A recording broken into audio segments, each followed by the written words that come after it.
Hello guys, welcome back to another episode of The Android Guy. I'm your host HK. In today's video, I'll be basically showing you how to speed up your Android device without installing any software on it. You can speed up literally a lot your Android device by using these simple settings which are in the developer options. So yeah, let's go ahead and check it out.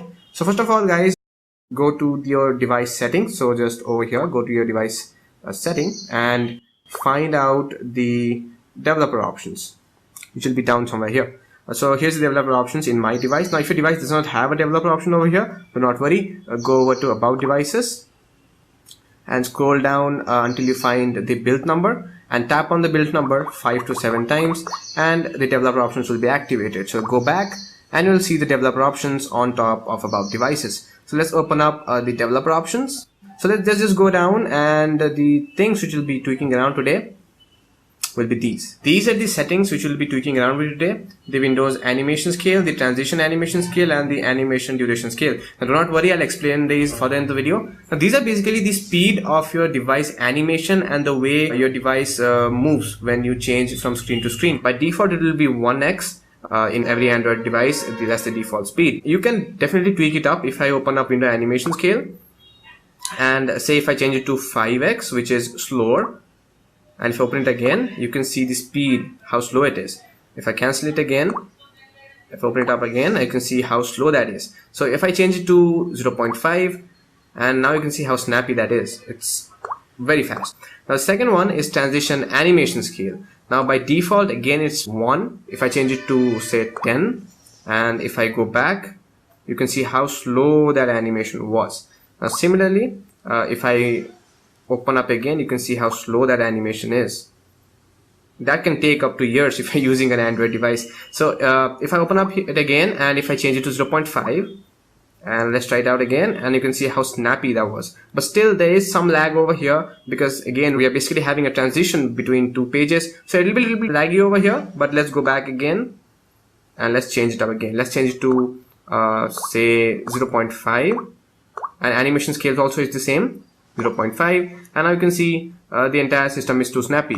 Okay, changing between apps and everything is snappy, and it's a little bit more faster because now the animations are slower, due to which the entire switching between apps and changing places will be pretty much fast, right? You can also turn it off. As you can see, here is the turn off animation. If you turn it off everything, the animation will stop. You will not have any transition when you switch between things, so it might look a little bit ugly, but it will be very fast now because there is no animation. So as you can see, it's too snappy. There is no animation in between switching apps.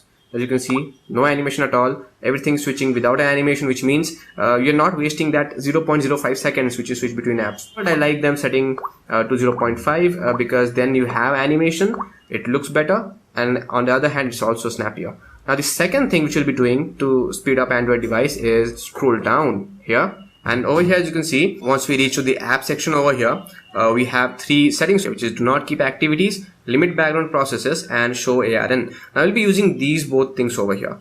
Now do not keep activities, this is turned off by default. Now if you turn it on, what will basically happen is that nothing will run in the background. As soon as you exit an app, that will be closed. Usually what happens with the Android operating system is when you exit an app, usually you do not have an exit button. We basically hit the home button over here to exit an app. And once you exit an app, it's still running in the background. As you can see over here, it's still running in the background. Similarly, games, apps and everything, once you exit it, it's still running in the background. You'll have to enter the app drawer and then you have to scroll it to remove it. But if you hit on do not keep activities, what will basically happen is this apps will not run in the background, which can be good apps which will run in the background. Things like Facebook, WhatsApp, they will also close, they will not notify you. So yeah, if you're using games and other apps which you open, plug and play and then you quit, this is very useful. But if you're using background apps like Facebook, WhatsApp, I'll not recommend using this. Second one which is very useful is limit background process. Now what this basically means, it will limit the number of apps or the number of programs running in the background.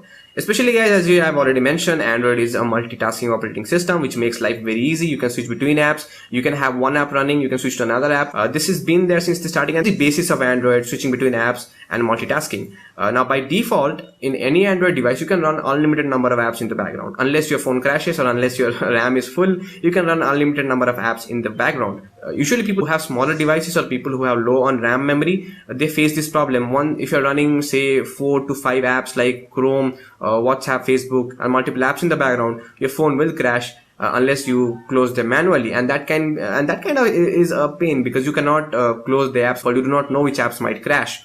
So this is very useful. You can limit the number of apps running in the background. Now as you can see over here, the standard limit is unlimited. If you hit on no background process, then no apps will run in the background. You will be only using one app at a time.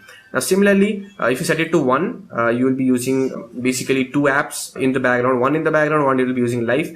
And if you set it to 2 processes, the same thing. And if you hit it to 4 processes, which I recommend you, there'll be 4 apps running in the processor at the same time. Usually people who have dual core phones, people who are low on memory, or people who have a lot of apps on their Android devices, cluttering up their RAM, I recommend you to setting it to 3 or 4. Do not set it to 1, or do not set it to no background process. Then your Android phone will be pretty much like old Nokia phones. And it's very useful because usually we do not use more than 3 apps or 4 apps at a time. So this is very useful, 3 or 4. Do not set it to 1, that will be very harmful.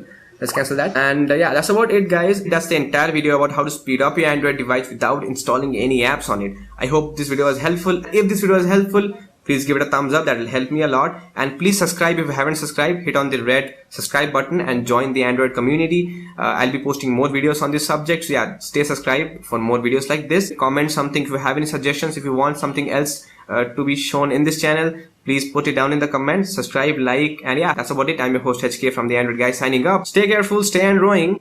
Peace.